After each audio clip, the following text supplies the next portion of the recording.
crown ang weave sa Subanen. And in 2026, the PTRI together with DOST will finally give us 10 looms, hand looms, na nagyoy Subanen weave.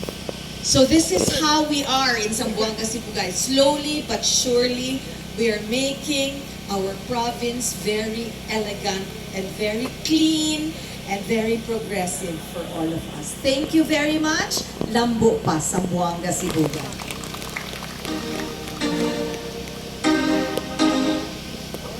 Hello. Thank you so much, Governor Ann K. Hofer. And that concludes our groundbreaking ceremony for our construction of 3 one-story multi-purpose blessing buildings and recreation park, the Interfaith Center.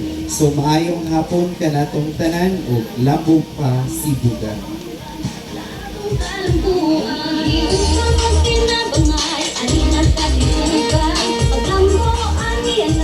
Sige. So atong i-welcome atong provincial engineer Christopher Lasso para i-tour ta diri. Okay, Engineer. good afternoon. So thank you, Go. The first structure, this is to look at structure. The most number one, ang dito ang gusto. Of course, ako mentor si Engineer Asin, Asmo.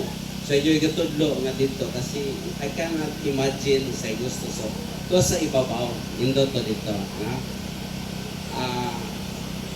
Dito. Yes. Sunset.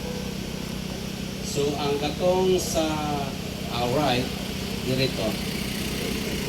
So, mag-expand pa tagod kasi. Ayan. Kaning sa Lumad. And then the Catholic, mag-expand pa tagod. Wala siya. Another parks, dako po ni, of course, debut sa Ipil, especially Mayor, nag-add siya 15 hectares.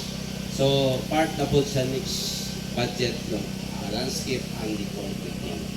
Anak siya. Okay. The POMs can also help us with